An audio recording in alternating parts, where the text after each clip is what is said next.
Yes, I'm Nonkululeko Mnqwazi and I will be your host this evening. So let me introduce our speakers for tonight. So our first speaker is Mandilakhe Nontenja, who is a professional accountant and a Toastmasters International Charter President. He's very knowledgeable in the tax sphere. We also have our discussant, Lazola Momo, a seasoned chartered accountant who was also very money savvy. So he's also going to be sharing tips with us after Mandilakhe has given us his presentation. You can put in your comments as you go. If ever a question pops in your mind during the session, please do put it in the chat. Mr. Mandilakhe Nontenja, are you there? Good evening, Gule, and good evening to everyone that has joined us. Yes, I am here. We can barely hear you. Can you try again? Okay, you can barely hear me. Can you hear me now? Yeah. Is it, Make it a bit sorry. louder. Make it a bit louder. Is it better now? Yes, perfect. Is it? Okay. I thought my voice is loud. Okay. And is that fine now? So over to you, Mr. Mandilakhe. All right. Thank you so much, Ngule. Good evening to everyone that has joined this session. Welcome to this is actually the second session that of this nature that I am facilitating, but I am excited to be part of what Black Hat is doing, as well as Lazola Momo, who's actually a chartered accountant. We go way back. I mean, we studied together at NMU. We've actually gone through exams and assignments together, and we kind of went through the same form of learning. I'd actually put it that way. And Unkule as well is coming from that and from that end. And so I'm actually mentioning all of these people that we've actually gone to school together, and they are professionals in their own rights. So they should be able to verify the information that I will be sharing with you today, whether it is valid or whether it might need a little bit of tweaking here and there. And I'll actually share my reasons or our reasons actually for bringing this information to mainly our Black brothers and sisters, because it's mainly us who are suffering in the process of understanding the system of taxation. I'm going to say the system of taxation because tax keeps everything in check. You get taxed in your life from the cradle to the grave. If you don't believe that, you ask a trust fund child. They will tell you that their parents gave allocations or there were distributions from the trust. That's the term that is used. There are distributions that are made from the trust at a young age, because of a trust is a vehicle that is used to reduce the amount of tax that individuals as well as businesses actually can pay over to SASOL. So what the intention is behind these sessions is to make us more financially savvy in a manner that saves us tax-wise. That's the first thing, in a manner that saves us tax-wise. Also, to understand what thought processes we should put in place whenever we are making acquisitions, whether they be personal or business. When we make an acquisition, or when we incur an expense, we must actually make optimum use of that expense which we are incurring to our benefit. The benefit is not really to get a gratification out of buying a Coke, which is just to actually to quench your thirst, but the expenditure that you are incurring, which is the exchange of money from you to the teller of whatever, whether it be ShopRite or whatever, needs to be categorized in terms of your business as an individual, whether you are a professional who's employed or you are a business person who runs a business. Don't just buy stuff for the sake of buying it. We actually are going to bring perspective to why people should do things, why people actually, why some people who face the same scenarios could actually be better off whilst others get worse off. We've seen that. I mean, we've seen our own Black people who are successful professionals. It could be in the law industry, in the law legal sphere. You will see a black person's legal practice going under, whilst a white person's or another race's legal practice in the same vicinity with the same size in terms of the business, probably servicing a similar amount of clients. You'll find that one going under, but the other actually thriving. And we normally say, no, it's because the other one is black and the other one is white. And to tell you the truth, that's normally not the case. So we're trying to demystify those and to actually help our people understand the systems and to do away with the lottery mentality. I just want to win a lot and my life will be good. You know, you can actually succeed progressively. That's the kind of success we want to encourage. I want to acknowledge everyone. I've actually seen her. I actually didn't get a chance to look at everyone who's in the room today, to actually acknowledge the people I know in person. But I want to say all protocols observed. Thank you for taking time to actually be with us. I'm going to ask Olwam to make me the co-host if he hasn't, so that I can be able to share my slides.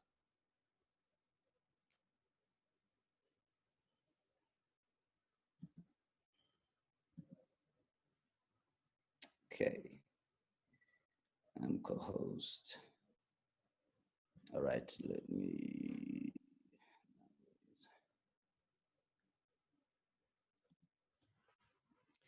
Just a second.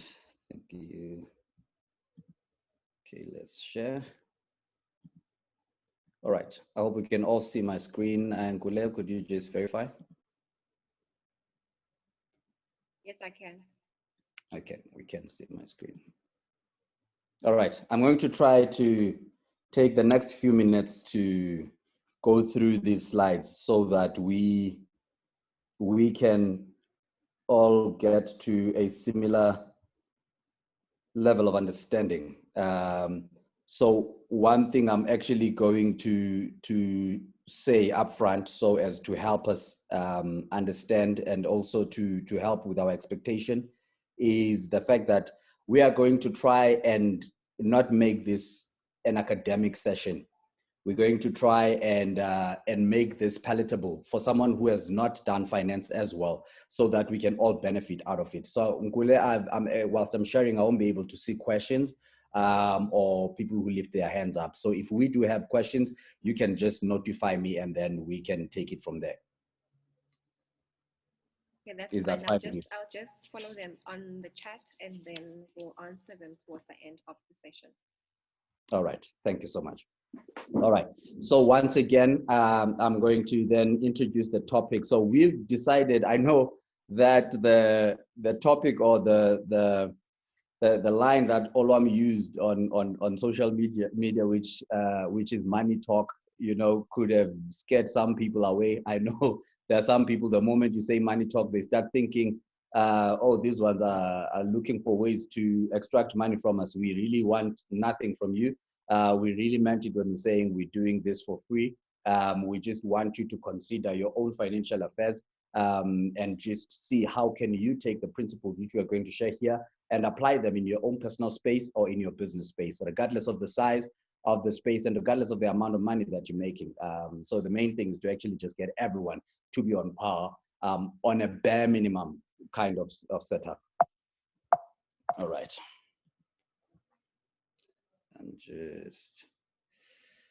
All right, sorry, I'm just trying to share my slides now.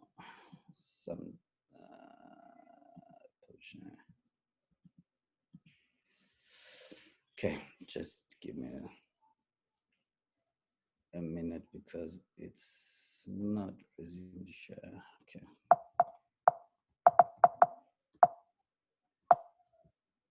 All right. Sorry, do I have all the rights or is this not just giving me trouble for no reason? Let me just stop sharing. Stop sharing.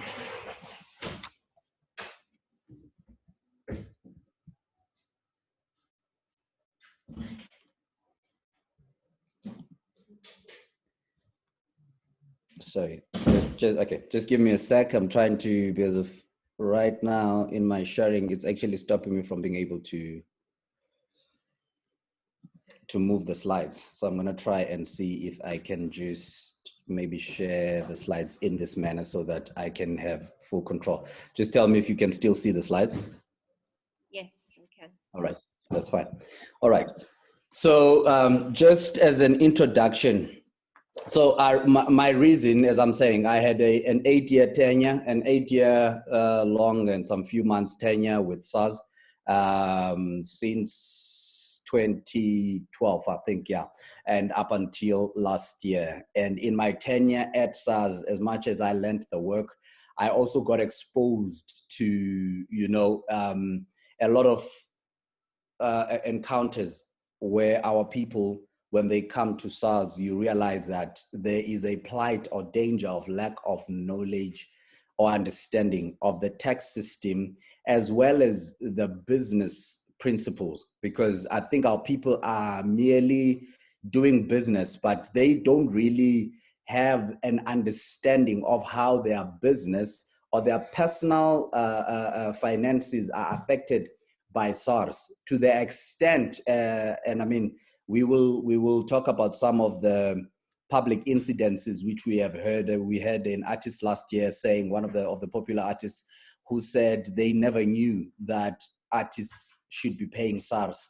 And I mean, these guys were making millions during the time of their, you know, of their peak. And I'm sure they're still making money even at this point in time. And unfortunately, with the law, not knowing, or what I'd call ignorance, is not an excuse for you to not to comply. So it's what they would take you in terms of a negligence for, because they would actually say that that was negligence. It's just like when you choose to drive. You can't be on the road and you don't know the rules of the road. By virtue of you being on the road, the police and the law in South Africa assumes that you understand the rules of the road. Otherwise, you shouldn't be there from the word go. It's the same thing with SARS. The moment you engage in business or you get employed and you earn above threshold, we will explain what threshold is. The moment you earn above threshold, SARS requires that you be registered with SARS so as to account concerning your financial affairs on an annual basis. That is a statutory requirement. So you have a legal obligation to account to SARS. So it's not a by the way thing. And I know for us, most of us only get to learn about tax and the effects of tax either when we are at work or when we go to school and we study tax. But for other races, kids get to learn about the tax effects from the moment they can actually think. They actually get taught business and taxation from home. And that's why Olwam was saying that, you know, and by the way, let's make this disclaimer now. We are not financial advisors. So you are not going to go to the bank and say, well, based on the what do they call them? Certified financial advisors. Yeah, we're not CFA. So we are not, we don't have that grounding. We have qualifications in the accounting side of things, and we understand. I'm coming from the taxation aspect of things. So that's what I'm actually bringing in so that we all are able to understand. So we need to start taking the financial literacy lessons and taxation lessons back home. It's just like we need to teach morality and everything at home. I'm not going to really touch on that, but I'm just making examples so that all of these pointers that I'm making can be palatable and you can actually relate to them. We'll talk about the 4 pillars of compliance with SARS. These 4 pillars govern compliance with SARS. In order for you to be compliant with SARS, you need to understand these 4 pillars, and you need to always be compliant and in line with all of them at the same time, at all times, so that you can be able to get your tax clearances and also have the peace of mind. There's nothing as nice as knowing that you are not you're not in error, or you are not at fault against the receiver or the commissioner of SARS. Because if you know that you are either hiding something or there's something that's not perfectly right, you will forever be, be unsettled. You will forever be looking over your shoulder, because there are certain things that can always come back. And we've seen that with our politicians. We've seen that with our artists. We've seen that with the most successful people that were successful outwardly without understanding the underlying issues that they needed to take care of for their business to last, longer than their lifetime. Then we'll talk about the wrong way of acquiring assets. And I know that most of us always, I will address the aspect of our people being attracted to the idea of success. Our people are attracted to really to what they see, who they term as successful drive or live in or where. And most of the time we even go about the wrong way acquiring those things so that we can appear successful. And we do away with the fact that success is not about how we look. Success is actually how you live. It's actually your systems and your processes which you've put in place that are now generating the lifestyle that affords you the things that you actually get to buy.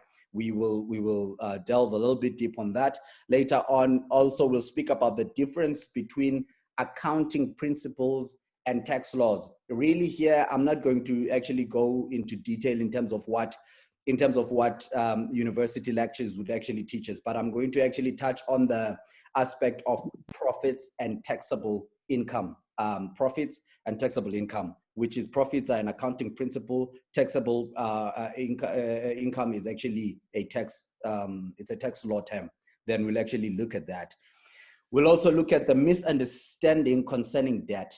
All right, and the debt that I'm going to talk about here, because when we were having a chat as the team earlier on, we spoke about the fact that debt as a topic is a topic on its own that one will actually have to address on a separate session, so that our people can actually understand what is good debt from bad debt. But the debt that we're going to talk about here is the debt that can give you tax benefits. All right, and the misunderstanding around that debt, which we apply not because of we have principal guidance, but because we have been taught by people who inherited this information from wherever they got the information, and they never verified it, but they've been passing it down the generations and their offspring. And we've actually just been taking that on, and we also are passing it on to our offspring without testing whether this information is valid. I hope we are still together, Nkule. There's nothing that's a question at this point. No questions yet. All right. So then the last pointer on this slide that we're also going to deal with is lack of understanding of the system now. All right. So there's a system, which is the principle. So you either apply a system, or you actually adhere to a principle, or you suffer the consequences thereof. I'll make an example of this one, what I mean by that, because if you don't create systems in running your business or running your own personal financial affairs, then you are going to suffer the consequences. If, for example, we make use of the law of gravity, it's a principle. If you don't observe the law of gravity, you are going to jump off from a 5-story building because you're expecting that you are not going to go down. And guess what? Because that principle favors no one. It doesn't matter which background you're coming from. But if you jump off a 5-story building, you are going to meet concrete justice.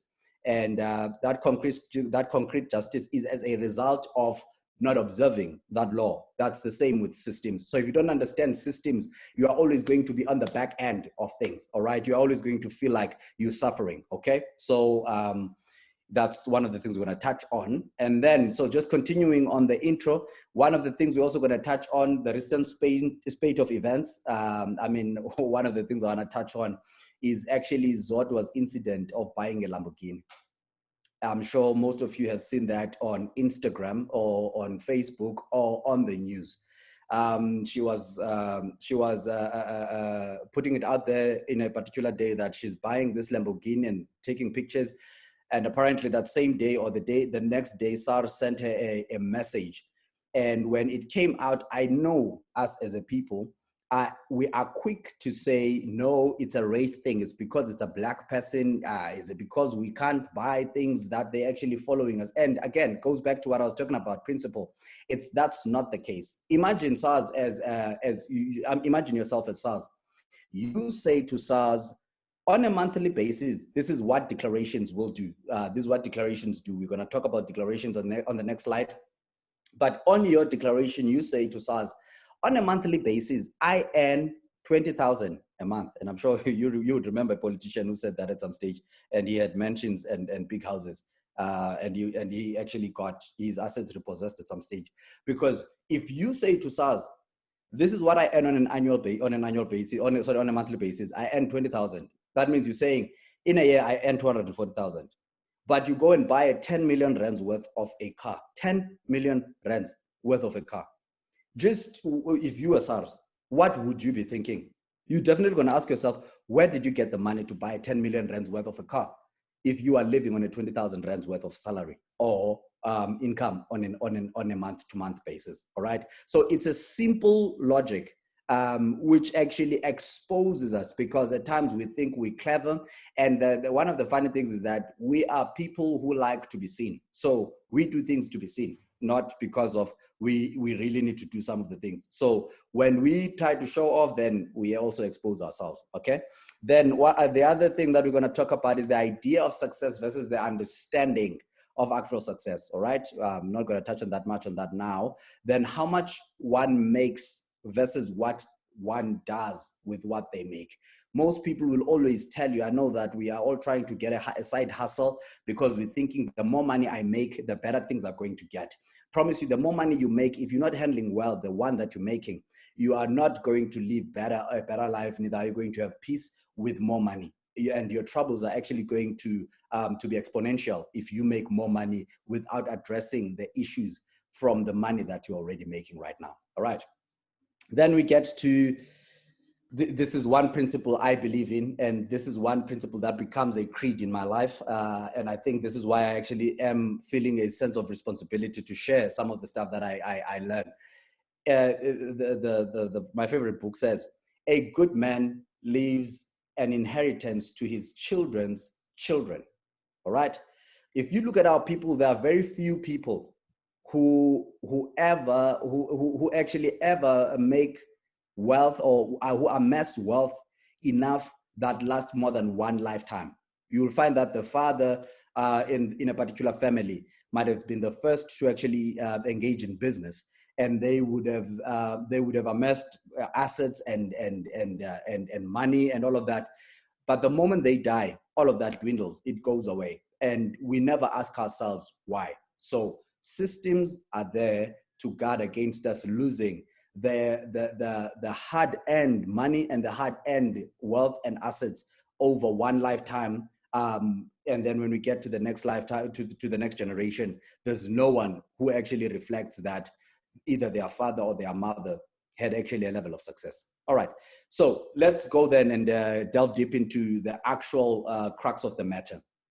So I spoke about the 4 pillars of compliance when it comes to SARS.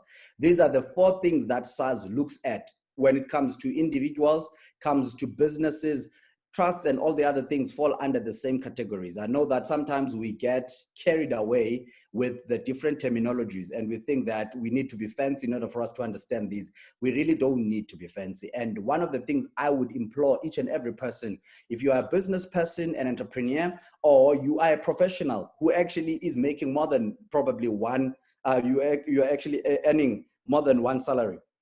Sorry, and you relegate your financial affairs to either your accountant or your tax practitioner. I want to implore you and ask you to please involve yourself in the process of the preparation of your financial records. Be involved. Understand at least a thing or two. You don't need to understand the day-to-day transactions, the books of entry. You don't need to understand all of that. At least understand the financial statements. If they put an income statement in front of you, or if they put a balance sheet in front of you, at least to be able to understand it's really not that. It's not neurosurgeon work. It's actually just a matter of you getting some explanation from someone who understands things better, and then you just get a grasp of the conceptual view, so that when SARS gets to follow up on your stuff, I want to give you this warning. If ever your tax practitioner or your accountant submits your returns, or they prepare your books and they submit them to SARS, do you know that if ever there's a glitch, SARS does not really concern themselves much about the tax practitioner. If the tax practitioner says, no, I have a contract with my client, I only receive information from them, and I only populate on the returns the information that they gave me. I don't adjust anything. And you know what? SARS then absolves the tax practitioner of the responsibility to actually to account for the affairs of your business. So that's why you cannot, because if your tax practitioner leaves you halfway through, then you actually have to explain yourself how you got yourself messed up in terms of financials. All right. Without getting too excited about that, the 4 pillars. The first one is registration. SARS has a registration requirement, first of all, for businesses at inception. At this point in time, if you're running a business, when you registered a business with CIPC, at this point, CIPC registered a business as well as, and registers your business for income tax as well. So you actually get your company after you've registered it with an income tax number as well as with a company number, all right? So that helps you already with this pillar. But when it comes to those who are employed, some of us are employed, and most of the time we don't understand what is required of us when we are employed. When you are employed, there is something that's called a threshold. Threshold is how much you earn in an annual, on an annual basis. Annual basis being 12 months. It can be a calendar year. It can be a tax year. Tax year starts from the 1st of March. It ends on the last day of February. It could be the 28th or the 29th. If between that period you earn a figure that's above, I think at this point in time, the threshold is 87,300. So if you're earning an annual amount that's more than 83,700 or 87,300 between the two, if you earn any amount above that, you have a obligation to register with SARS. Actually, your employer is supposed to register with you with SARS, so that SARS can start calculating the tax that will be due at the end of that period. I don't want to spend too much time on that. So everyone, there are requirements. If you are running a company and your business makes more than $1 million at this point in time, then you are bound, you have a legal obligation according to the VAT Act to register. That's a compulsory registration. You can have a voluntary registration where if you're making more than 50,000 rands, you actually get to volunteer because you want to start charging tax and claim your input tax. But what then gets you to be forced or to compulsory need to register is when you reach the 1 million mark or more. When you get there, then you actually are bound to register. And if you don't register when you first earn that 1 million rands, SARS, according to the Tax Administration Act, can always backdate to the time when you first made the required amount, that threshold of 1 million rand, and then they can calculate. That's why you get your estimated assessment. They can calculate the amount of tax or VAT that is due to them since you've started qualifying as a VAT vendor, all right? I hope everyone is clear up until that point. We move on from that pillar, we go to filing. Filing talks about you submitting your returns. If you are an individual, you have an ITR 12, which you actually have to submit on an annual basis. If you are a business, you actually are registered for corporate income tax, you have an ITR 14 or IT 14 at this point. I think they've actually they've adjusted that. So, and then if you have if you are a VAT vendor, you have your bi-monthly, depending on how much money you're making, you have your bi-monthly, or you have your monthly or 6 monthly submissions you need to make. And then if you have employees, by the way, if you have employees and your payroll makes up to 500,000 rands on an annual basis, in terms of your salaries that you're paying. You need to be registered for your SDL, and then you also have to be registered as soon as you have an employee that earns more than the threshold, which is that 87,300. You need to start registering for PAYE, because you're going to have to withhold PAYE from your employees. These are key. All these taxes are applicable to business people. That's why I get worried when a business person gets excited because of the tender amount that they're making. They're not taking into account the expenditure that goes into it, because some of us, we don't calculate the cost that's going to go into it, let alone the taxation that actually has to come out of the amounts of money that we are actually making from a tender, a contract, or whatever the case is. So whenever you make you make, or you get a tender, or you get a contract, and you get a stipulated amount, always calculate the costs involved, your taxes that are actually going to be involved, and all the other miscellaneous things that will come up along the way. And then only get to pay yourself a salary. We don't have time to talk about that. Don't take whatever is left in the bank account of the business as your money, because you are going to then struggle. All right. Then we move on. That's filing. So filing talks about, are you submitting at the right time the returns that have to be submitted? If you do not submit your returns, then there are penalties that will be imposed, as well as there's interest that's going to be imposed on that as well. So you want to make sure that you file. That's just you, whether you're submitting a zero return, or you're submitting amounts, that's besides the point. There's a requirement for you to submit. I hope it's still clear. Am I hearing a mic? Yes. We're still fine, Nonkululeko. Is there a question? No questions so far related No questions to the presentation. Okay. Then we go to the third pillar. Third pillar is declarations. All right. Your declaration is the content of the content of the returns that you're submitting. Each return interlinks at some stage. If you're submitting VAT returns, and you're submitting IT returns, there's what they call a VAT IT reconciliation. So whatever you're submitting on your VAT returns will somehow inform what is declared on your IT returns. And it's imperative for you to ensure, if you're cooking your books, you are going to be found out. You don't want to make that mistake. So declaration is how much you're declaring. And during that time, this is where they get to test the completeness of income that is declared. Whenever you're declaring your lifestyle, then as well as an individual, as I'm saying, if you live a large lifestyle and your declarations are saying something else, then you are going to get yourself followed after. Someone's going to check, is there completeness of income in what you've actually declared? Because as I've said, if you earn 20,000, you have 10 million rands of worth of a house. Question is, where are you getting the extra amount of money? Because if you look at the bond for that house, you actually have to justify how are you managing your monthly bonds with the 20,000 rands. Okay, it's declaration. Your payments. Now, this is another important, like I would say, if you can just try and not mess up with SARS on the 3, and I'm not saying do mess up on the 4th one, but I'm saying on the 4th one, you have options. You can owe SARS, because the payment is, now you've actually declared, you've made all the submissions and all of that. Now you owe SARS. SARS is going to check how much you owe them. And in terms of how much you owe them, I know that there are businesses that have owed SARS significant amount of monies because of the time difference. There are people who actually run projects. Their projects would run for 3 years at times, and they would recognize in their financial statements, now the accounting terms that are going to come in, they would recognize in their financial statement the income due to them, because it is actually, it is an accrual. So it accrues to them. So they would recognize that income for the 3 years, but they have not yet been paid. But do you know what? SARS is going to tax you on the money that you receive, or that is due to you.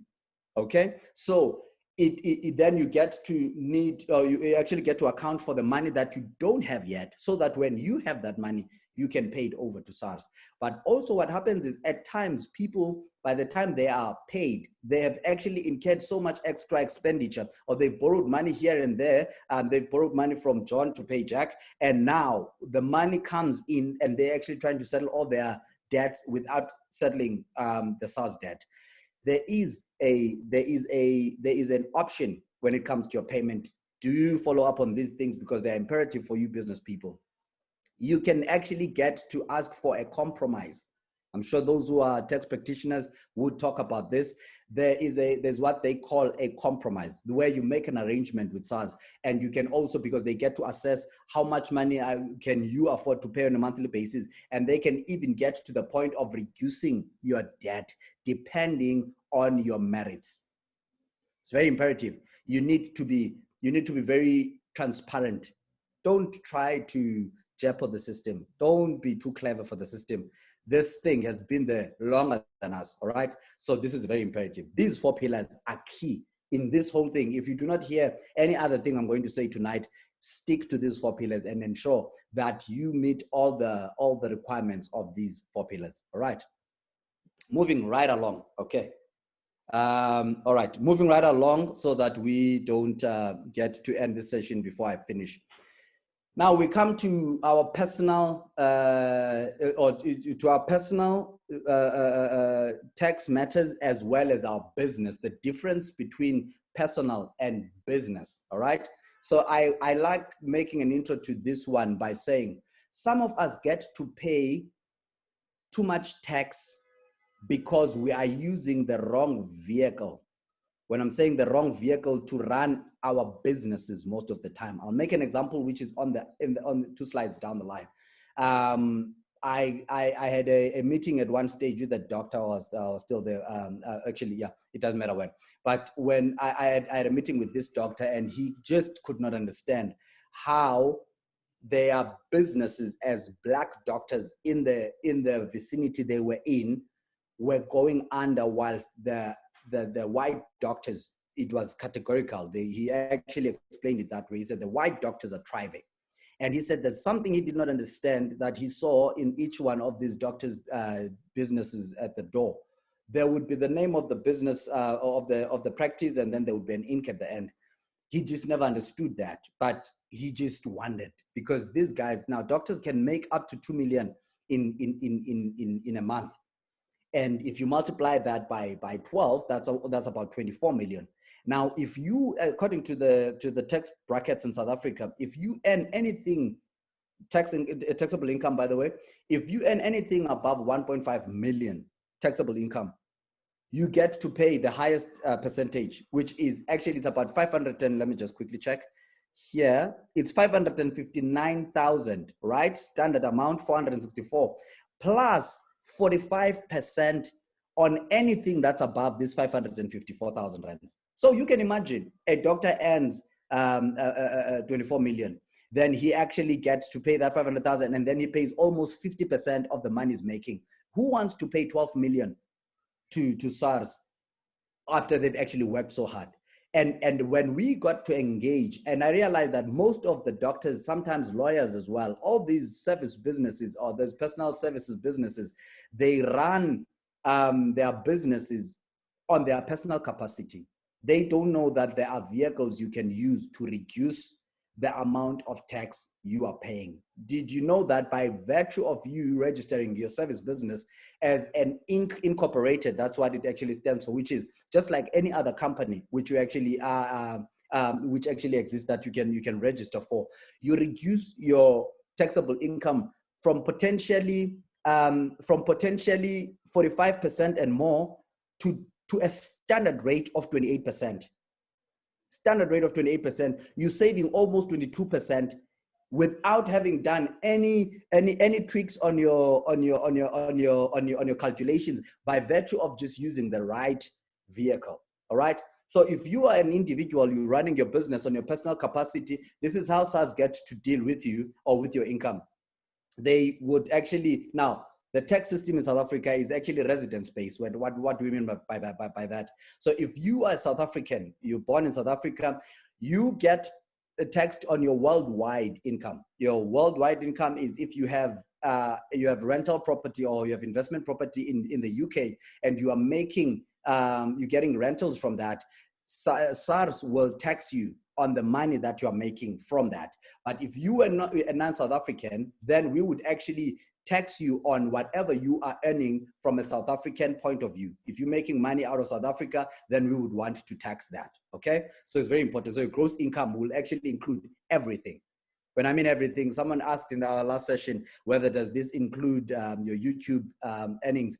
Yeah, it includes everything that brings money into your bank account. So you need to be able to account for it right there. You don't have to hide it, because when you hide it, that's what is called understatement of income. And there is what is called, you can actually get penalized by SARS to a maximum amount of 200% understatement penalty. It's a USP. So SARS is allowed to actually extract from you 200% of whatever they choose to estimate as your income when you actually are not declaring the right amount of income. You don't want to go through that. And the people that you've seen getting repossessions and all of those, it's actually at some stage because of those things, all right? And then so they reduce whatever income that you have made from with any capital amounts that you make. It's another session for another day, but whatever that you are making that's not from your employment or your business, it's actually an abnormal income. For example, if you sell your car, which is your personal asset, if you sell your car, that's not something you do on a daily basis to make money, unless you are a car dealer. Then it's not capital, but it becomes capital when you have an abnormal transaction taking place. All right, then you get your income. Then you get what is called allowable deductions. Allowable deductions are all the expenses that you have incurred that the Tax Act allows you to reduce your income with. This is very imperative. That's what I was saying. Then when you're making your day-to-day expenditure, or when you're incurring your expenditure, even when you're taking friends out, if you have a business, try and see, can this gathering be a business expenditure in terms of, is this entertainment? Is there anything that the business can, I'm not saying make it entertainment if it's for a business if it's not, because you're going to get caught out, but you can actually make sure every penny that leaves your pocket you can account for, and it can either reduce your taxable income, or it actually, because of, if it doesn't reduce your taxable income, then it's actually going to actually just become wasteful expenditure, because you cannot account or deduct personal expenditure. What do I mean by personal expenditure? I'm actually getting tempted to address some things. I'm actually seeing my time is actually getting less.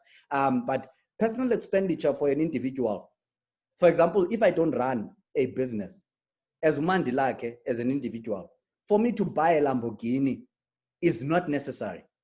Why? Because I am taking out of my personal income, which SARS is not going to reduce by the amount of money I'm buying the car with. You know, so if I am now taking the Lamborghini that I actually have bought for 10 million, and I think I can actually claim the depreciation or wear and tear on that, it's not allowable.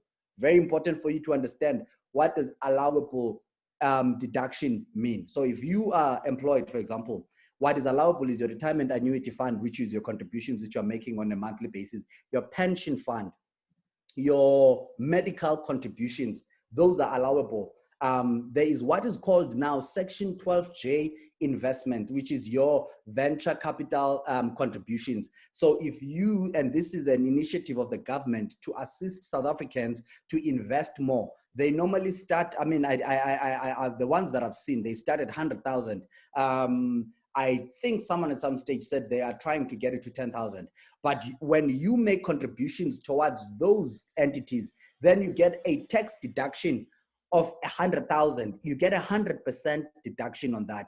Companies also get to contribute towards this. So if a company contributes or an individual contributes R1 million, then your tax liability gets wiped out by however much you are contributing towards those, reducing tax. I hope you're getting something out of this. We will get to break down further in another session. So let's go to the next one. Then you get your taxable income after you've actually allowed you've claimed your allowable deductions. So when you get your taxable income, then that's when these tables. So for individuals, there is a cascading table, a tax table that actually gets to determine how much tax you actually are liable for. So we look at from the beginning. The first bracket would be anyone who earns R1 to 205,900. That's your taxable income, by the way. So you can actually get to pay a monthly tax of 17,000. The last one is actually that 1.5 million. And then you actually get to pay that amount, which I was talking about. These, they actually get to be determined based on however much this amount is. So it's a topic for another day. So these are the tax table. It's up to 45%. Let me quickly run then to the companies. Companies is a similar setup. Then you get your allowable deductions, but companies have more deductions. In the personal capacity, you are limited, all right, in terms of what you can claim. So as I'm saying, your car, your house, any expenditure that you get to incur, your furniture, you can't deduct any of that. But if you register a company, under your allowable deductions, you have so much that you can deduct. You can deduct the amount of the wear and tear or depreciation of your car against your income, so as to reduce it for taxable income. So that's why then you have to, in your financial affairs, wait for your accountant to tell you that it's the right time for you to buy an expensive car because you need tax deductions, all right? So expensive cars and these depreciable assets, your aircrafts, your expensive clothes, 22,000 rands. Some people see Black Coffee buying a 22,000 rands worth of a sneaker. They don't understand that his industry needs that. I mean, the guy has very little costs that he can actually claim. So he needs to spend on expensive things so that he can reduce the amount of tax that he's paying, because it goes with the industry that is in. So don't go out there and take your 5,000 rands worth of salary on a monthly basis, go and actually have an installment for 5 years for a sneaker. I'm just making an example. So just make sure that when you do stuff, you have double checked why people actually do it. So this is where people get told you need to go and buy an expensive car. Go buy, because of your business is in millions right now. You need a 10 million rands worth of a monthly deduction or of an annual deduction. Go and buy an aircraft. It has a longer lifespan and it has a higher value that you can actually reduce your taxable income by. Okay. Then you get to taxable income. Then you can apply there, and there are different types of entities. I spoke about an SBC, which is a small business corporation, the last time, and how it benefits you. We actually get to talk about trusts in this part as well, so that you can understand how you can use your trusts to reduce the amount of taxes that you get to pay. Because in your trust, you can take your money, which you are making as an individual, and have 5 beneficiaries. You can actually distribute that money amongst those 5 individuals. If it gets taxed on 5 different individuals, it gets lesser than when it's taxed on one person. We don't have much time on that. And I'm hoping that I'm not too fast. Ngule, I hope you will help me on that. Still nothing. No, you're not very fast, but you also need to open up for Lazola Momo around past. Oh, okay. All right. Let me then run through this slide and then I'm going to be done. Okay, so these are just the practical examples I wanted to talk about. So we have the wrong trading in terms of the wrong trading vehicle used, which I've actually already made mention of. So if you're running an entity, make sure you have a business, make sure that you got the right business registered so as to reduce your taxes. Don't entrust your accountants with your financial affairs. There's a businessman who actually lost a very thriving business, which was running in millions over months, because he entrusted his financial affairs, the business affairs, to someone else who was an accountant. And that person actually understated a whole lot of what was going on in that business. SARS came after this guy. This guy had to go back and stay with his mother in a matter of months. And this is not because someone is actually being victimized or anything, but it's because they needed to make sure that they do things the right way. Lifestyle, I've already spoken about this. So you can actually maintain an expensive lifestyle as a business, as a benefit tax-wise. Then reducing your taxes by balancing your salary and declaring your dividends. This is very imperative. But if you have an accountant or a tax practitioner, ask them to help you balance this, where you can actually earn a salary that is below 28% in terms of taxes. Then the other income, you have other ways of extracting it from the business rather than for you to pay an expensive amount of salaries. Then I want to talk about early settlement of property. This is about those who are in property. If you have an investment property, it is not a financially savvy decision to pay that property upfront before the 20 or 30 years which you have actually bought it for comes to an end. Why? Because when you making your repayments on a monthly basis, all right, your bond repayment is made up of two components. There's an interest amount which makes up to almost 85% of your repayment, and then you have a little bit about 15 to 10% of your capital reduction. That's why it takes 20 years for you to pay off that amount. Now you need to make use of that interest expenditure, which is almost 85% of the repayments, because if you are repaying this investment and property over those 20 years, you get to reduce the rental income you are making with that interest portion. But if you pay in full, let's say in 5 years time, that property, that means for the next 15 years, you are going to pay your tax on the full rental income on a month-to-month basis, which means 100% of your tax of your rental income will be subject to taxation. All right, I'm going to leave it here so that I can give Momo some time. There's more that one can actually get into. I'm going to actually just give my colleague some time to actually get to explain on more. Thank you. Thank you very much, Mr. Nontenja. Yeah, there are a couple of questions that we have here on the line. All right. Okay. Mr. George is saying, Mr. Nontenja, what department did you work at SARS? I'm a tax practitioner. It would be a great contact to have. I think you can answer that maybe privately. Yeah, okay. Let's answer that privately. So please give us your details, Pokat, so that I can send you. Okay. Then there's Oops Pablo. Uti, can you talk about taxation for freelancers and taxation for YouTubers? I think you touched on that a bit. Everyone wants to be a YouTuber these days, but I wonder how many are concerned about the taxation on what they earn as streamers or YouTubers. All right. So freelancers as well as, YouTubers, they have a contract with YouTube, I believe, and you get paid for the amount, for the number of views that you actually get. At this point in time, I really don't know what's the rate that they're going at.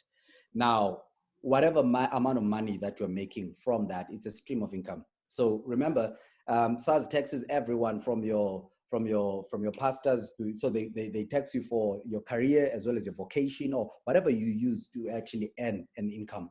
So when you declare however much that you're making on an annual basis, you also have the similar calculation you're going to have to go through. Identify the costs that you incur from designing a web page to uploading stuff. How much does it cost you? The laptops that you buy and all of those. Make sure that you keep records of all of that so that you can ensure also, some of them are actually getting free cars. I know that I think there are, I nearly said slay queens now. Sorry, not slay queens. Influencers, yes, influencers. Influencers, there's a benefit. So there are benefits that SARS gets to attach to whatever. If you get, for example, a car and it's not yours, but you are using it, maybe BMW wants to use your services because of the crowd and the cloud that you have. So if they give you a leeway to actually use that car for a year, SARS will attach a value to that use of that car and tax you on that. So you need to be aware of the fact that you're not going to escape tax because of you not getting. So they tax you in when you receive money in cash or in kind. And we could go on about that. Yeah, I hope that does. If ever you have more, you can contact us afterwards. Okay, then there's Uzinzi May. Uzi, how do you convert from a sole proprietor to a company for taxation purposes? So by virtue of you changing your registration, if you register a company, then you actually, and you start operating using your company, then you actually, the moment you register that entity with SARS for a tax number, then you are absolved of the responsibility as a sole proprietor. Because remember, a sole proprietor is just an individual, so you're operating on your personal capacity. Yes. Okay. I think Ubili is more of a comment. With the age, the government seems to be making inroads towards repealing the Section 12J tax incentives by June 2021. Yeah. They will be repealing it. Yeah, they've already made that announcement. Okay, and then if you are working from home, can you claim for all your expenses, that is electricity, internet, etc.? But also it's taken into account the space that you're using to work in, the floor space. Yeah. Yes, you can claim for that. Remember, because before the COVID situation, you were allowed to claim the portion of your home which you are using as your business. All right. One, you could actually pay yourself rent, so you could actually reduce your income with the amount of rent that you pay to yourself because you are using a certain portion of your home as a business office. So you allowed your stationery, your expenses that you incur in that because of it was taken as a business. So the similar situation also is allowed at this point in time. And Umomo actually in the last session did allude a little bit on that. So I'll give him as well to just touch on that as well. Okay, the last question before we move to Momo. If an accountant files EMP-201s for made-up employees for a business, and the business owner only realizes this after 12 months and makes correction, how will that affect the business? Okay, so that becomes more of an operation. So you are submitting EMP-201s, sorry, yeah, you are submitting EMP-201s for made up employees. Could be ghost employees, I'm suspecting. Oh, okay. Then yeah, no, listen, if ever there's any sense, Section 99 of the Tax Administration Act gives SARS unlimited time for them to reopen even if it was prescribed. So SARS will still go back, even if they discover it after 10 years. If there's fraud or misrepresentation or understatement, SARS can go back and reopen that and still prosecute. Awesome. Thank you so much, Mr. Mandilakhe Nontenja, for that presentation. Reminded us of all the text things that we might have forgotten along the way, all the sections. Thank you so much. Billy has got his hand up. Billy, you can just unmute yourself and ask your question. Thank you, Gule. Thanks, Mandi, for such an informative presentation. I'd like to just get clarity on something that you touched on. Comparing between using yourself as the vehicle for the finances or the company. I've got two scenarios here. One where one has migrated from employment into a consultancy, where they still receive you invoice the same organization which used to pay you a salary, but now you are an independent contractor. However, there was a bit of a conflict because the contract for the consultancy is in your personal name. But because you're an independent service provider, you invoice them, it's not a salary, but it comes to you. They refuse to pay it to your business because your contract is in your personal name. Whereas one would have approached it such that the invoice amount goes into your company, and then from your company you decide how you draw a salary for yourself, because it lands one in a space where you don't have a salary. You're just getting invoices that are being paid to your personal account. That's number one. Two, in another interest where you are trading, well, you run a contract with the government using an asset which you could not qualify. The bank did not want to give you in the business name, but it did give you in your personal capacity. But it's actually being used by the business. Would that not land one into a tax crisis, in that the asset, it's an income generating asset that is in your name, actually being used by the business? The only reason that you procured this asset in your name is because the banks would not give it to you in your business, but it did approve your application in your personal capacity. I think if you could just talk to that and just provide guidance. Thank you. Okay. No, thanks a lot, Mapilana, for those. Those are very imperative and quite challenging questions. All right, so on the first one, so you are running a consultant, so you are an independent contractor.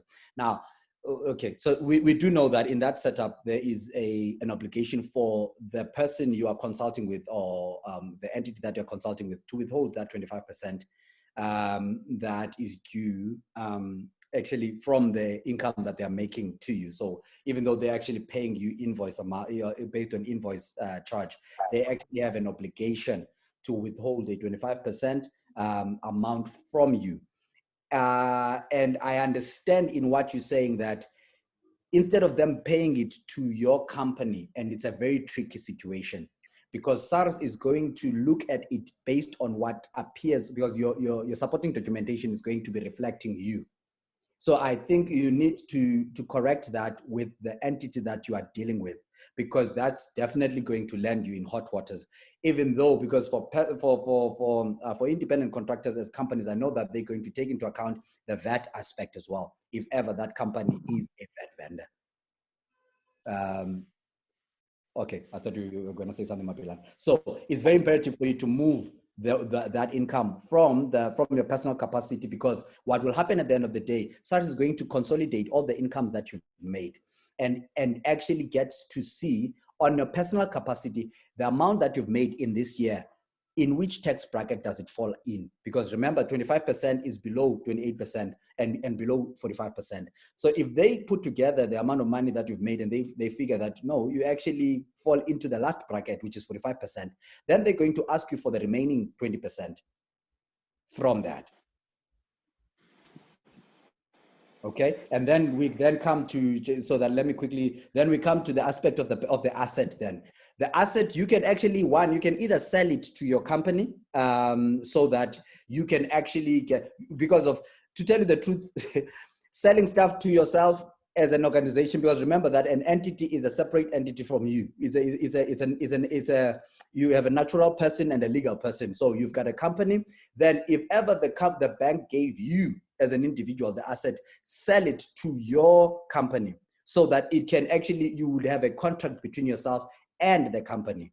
Or you can actually get to charge the company for the use of that asset, just like you're doing with your property, because of you still buy your property in your own personal capacity, and then you actually get to claim rent. So if you use your property so as to lease, for example, for employees, for the business, you can get to charge the business for the amount of money that is due to you for the use of the asset. I hope that makes sense. Because remember, it's the expenditure that you need to show.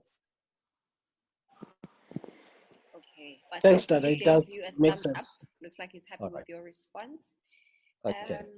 Thank you very much once again. We'd like to head over to Mr. Lazola Momo, who's also going to give us like the importance of having a budget and the likes. Mr. Momo, can you come on board?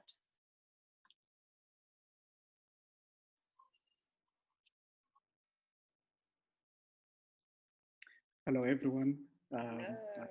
We need your video, please. It's coming up. I think the controller will eventually allow me to be able to start my video. Okay, thank you. Awesome. Now we see. Hello, guys. Yes, mine is, hope Mandilakhe is still on the line, because I'll try and be, as the discussant, try to discuss some things with him. So why is Mandilakhe talking about the importance of personal versus entity? And not only are there tax benefits, but also there's legal benefits from it. He did allude to it now as he was speaking to Billy. When you are able to separate the business from you, any legal matters that relate to the business, they get dealt with the business, and you are seen separately from it. And apart from that, coming back to taxes, I mean, we as individuals, we have a lot of expenses that we incur. We earn, most of us, I'm sure, are working. We earn a salary. We pay lots of stuff, but some of those stuff we're not able to deduct for tax purposes, because the Tax Act doesn't allow us to. It restricts those expenditures. But when you look on the side of business, there's lots of, basically any expenditure you incur, you can basically deduct.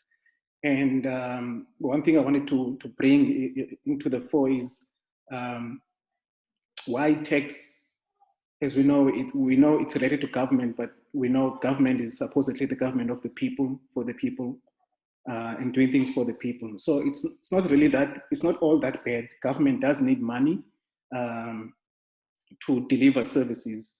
And I know we all wish that it's purely that service delivery and not about awarding tenders to friends and them using the money even to fund the parties. But I'll come back into that more when I explain further on business and the person. As I was looking today, I know around, I think when I was starting my articles, I was much into fiscal policy and governance because one of my majors was economics. So always looking at how does government shape things in our country, and they use fiscal policy, and fiscal policy basically speaks to tax. So some of these, as I've mentioned, the restrictions on our side from government, but also government has tried to bring in some benefits so that individuals are able to have money on hand, and by having money on hand, they can spend, and by spending, they improve the economy. So my encouragement is, as Mandilakhe has explained in terms of person and entity, try to get a business starting because you have more options of reducing your taxable amount. So we're talking taxable amount, and you're trying to wonder what's this taxable amount. Mandilakhe did mention in the introduction, there is profit that we know or income that we know, but there's taxable income, and that is SARS's language. So for you, you would expect that you have income, you have revenue, you make expenditure, and you have your profit, and you'll be taxed on that.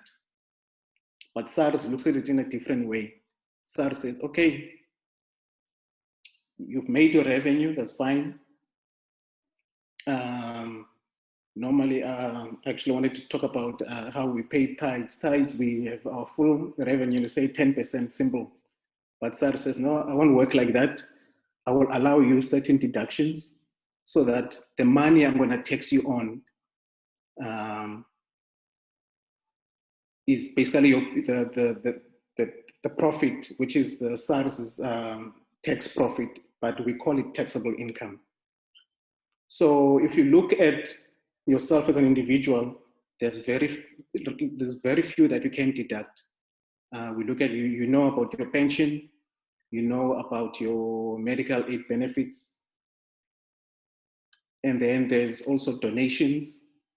If you make any donation, especially to an entity that is recognized by SARS as a PBO, you can actually ask them for a tax certificate.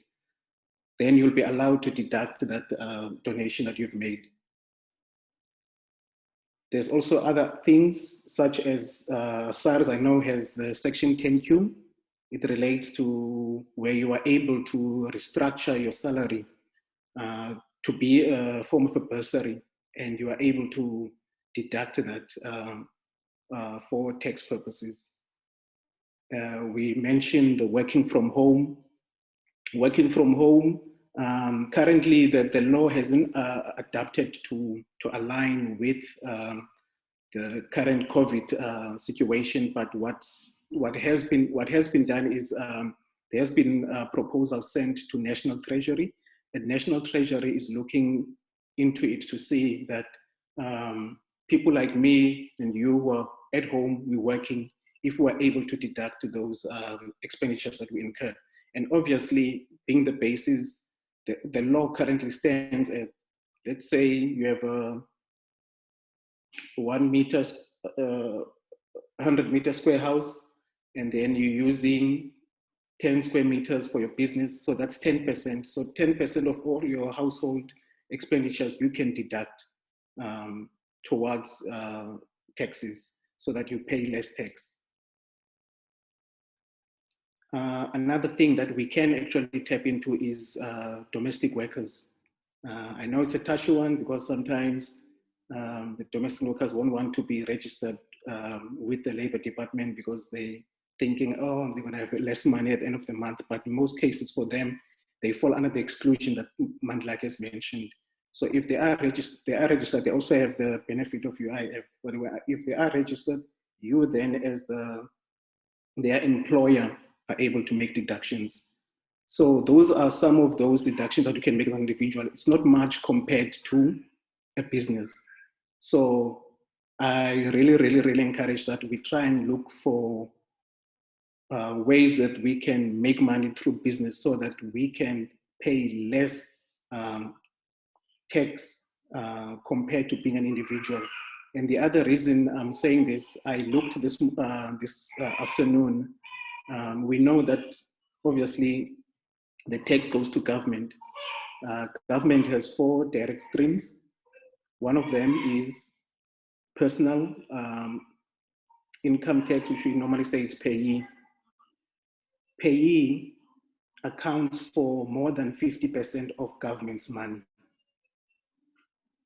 As an economics person, I was surprised because I used to look at, as we all know, how politicians talk and they try to get us to vote for them and they talk about, but I was surprised that we, the individual, pay more taxes compared to companies. I think companies in total, if you were to look at all the companies that paid tax for the 2020 financial year, their tax amounted to just 25%. So us as individuals are always asked to tighten the belt. We are the ones actually paying the most. So if there isn't more reason for you to go into business, then I think this one should be, because by going to business, you have those benefits where you make deductions. And like I touched on the worldwide basis, yes, you get taxed as an individual or even as a business from all profits, for all revenues that you make outside of the country and within the country. Mandilakhe, I'll bring you on now. Can you please explain for businesses the small business corporation tax? We all know that South Africa is a huge unemployment rate. And one of the ways government is trying to deal with that is to get people to be business owners. Okay? And we know there's a lot of startup costs that are required, but government has brought in a benefit for people who are starting to business so that they not only just flat out pay 28%, but depending on how much you make, you can actually pay less. Mandilakhe, can you share a bit on that? Okay, am I okay? All right, I'm actually just trying to quickly brush up on the requirements because I do know that because I actually didn't prepare on all of them, but there are requirements now, and SBC is actually a small business corporation. I think it's actually section 12E, capital letter E. Mo, just confirm that for me. So you get to, there's an entity that gets governed by section 12, capital letter E in the Tax Act. It's a form of entity. I think it must be in the manufacturing process. And then it also, if you're making less than 20 million on a 12 months period, then there are certain deductions that you get you get entitled to. For example, I know that for manufacturing machinery, you can deduct 100% of that machinery in 1 year. Now, if you get to think of people that are running, for example, someone who's making 15 million rands in a year, and maybe they do make a profit of about, let's just say 5 to 10 million, which is making the worst case scenario. For them to be able to deduct, for example, if they buy a machinery, manufacturing machinery, that costs them 2 million, that actually gets to reduce their taxable income on an annual basis. And at the end of it, it actually has more favorable tax table. So it does not have a standard rate of 28%, depending on how much, I'm actually just trying to see, depending on how much you are making. I think the first 500,000 rands is not taxable. So if you have a taxable income at the end of your calculation of 500,000 rands, I think it's 0. Then from there, the next bracket is about 7%. Then from there, it's about 15%. So you get to actually pay less tax on an SPC than you would on a normal a company, because of, if it's actually not even a matter of a type of a company, it's a matter of a category tax-wise that your business falls into. So by virtue of your business falling within the ambit of a small business corporation, your accountant better know that whether your company falls into that, so that they can calculate your tax amount accordingly. Because if SARS, because remember, the onus to prove that you as an entity are entitled to certain benefits is on you as a business, not on SARS. So SARS would say, okay, well, we're making more money from the taxes because this person is not aware. They could, I mean, they don't have an obligation to let you know, because of, remember that it's your affairs which you are actually accounting to SARS for. I hope that makes sense more. Yeah, and it's really for that, stressing that last Mr. point. Momo, while you're on that, it would be nice also for people to know what qualifies you as an SBC, those things, so that, I mean, everyone would like to benefit from that 7% of tax compared to, you know, that 28%. So there are some criteria that need to be met. Do you just want to highlight, without going into much detail, of what people can do, what companies would actually qualify as SBCs? Yeah, I think the easy one, if it isn't yet updated, if your turnover is less than 14 million rands and you don't have investments in other companies that are, let's say, more than half, then as a business you qualify. It also actually, I do have. I've just opened them quickly. If you don't mind, Gulad, actually just go through them quickly. So yeah, so it's if your business is making less than 20 million in a year, relevant tax period, and then the business must be conducted as a private company, closed corporation, cooperative, or as a personal liability company. Okay. And then also, no member or shareholder of the business entity must hold any share or have any interest in another company, subject to say, and all of your directors, I know that we've actually embarked on a project on this one, all of your directors better not have any other, they better not own any shares in another company, have shareholding in another company. And then the business may not be a personal service provider. So you must not be, there is a category which is called personal service provider. Then the last one, no more than 20% of the business receipts or accruals may consist of investment income and income derived from a provisional or personal services. All right. So your income, 20% of it, you can't have more than 20% coming from, for example, if you've invested in an interest-bearing asset, you can't get 20% of the income of the business coming from that investment. If you actually do that, then you can't qualify as an SBC.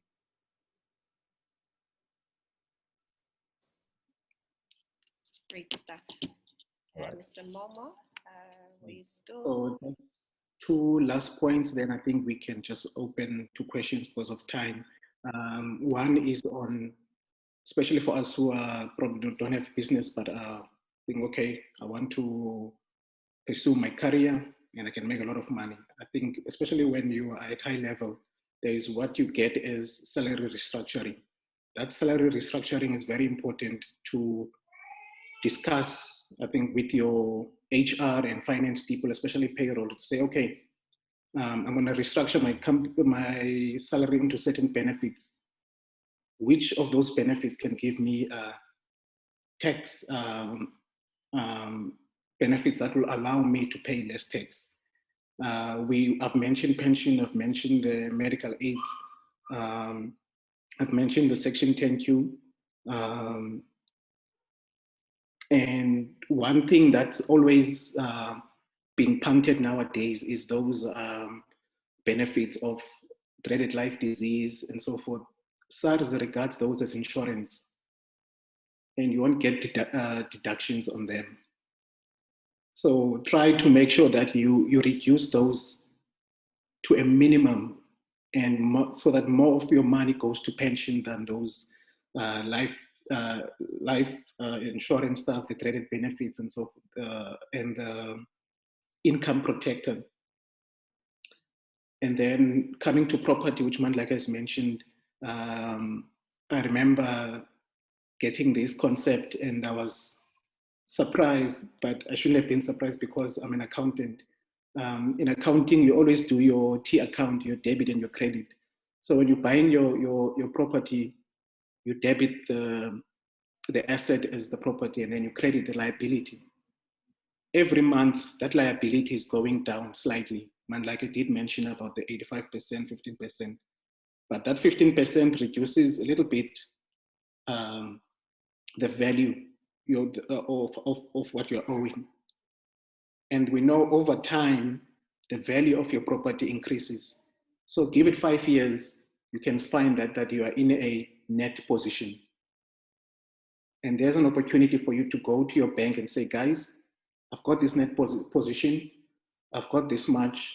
Is it possible for me to move up and buy another property using that equity benefit? And banks, because they just are interested in making money, they will actually offer you a higher loan where you can get a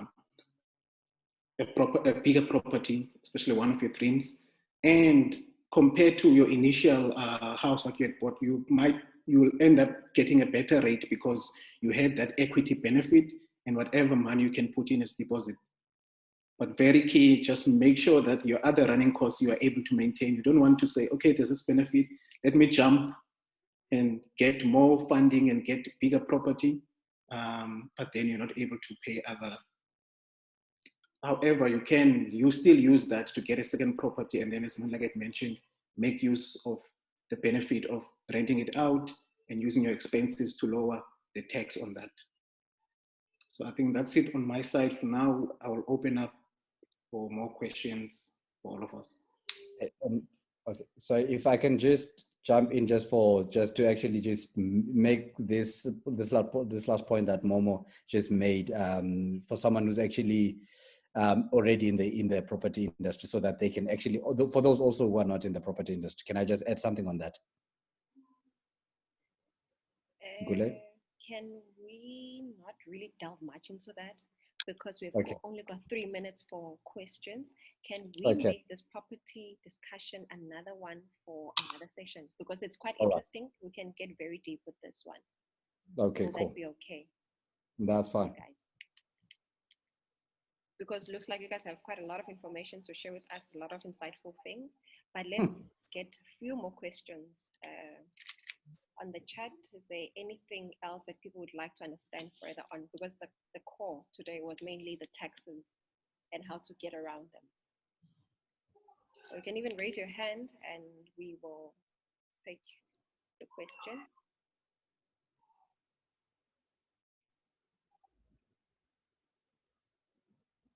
Going once, going twice, gone. Okay, Nomzamo is saying, please do an in-depth one on personal and investment property.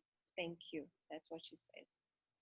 So yes, this has to be another session because looks like it's quite an interesting one. And guys, we encourage you to send what you'd like us to discuss in the next sessions. You've got the email address info@black-hat.co.za.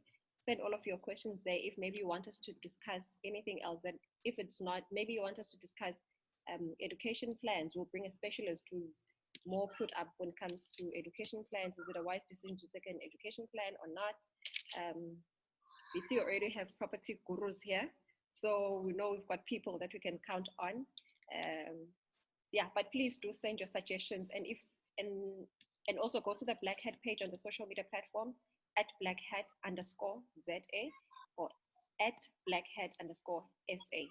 So that's both Instagram and Facebook. So guys, please make sure you send your suggestions, and thank you very much for joining us tonight, and have a good evening. Good night. All right. Bye, everyone.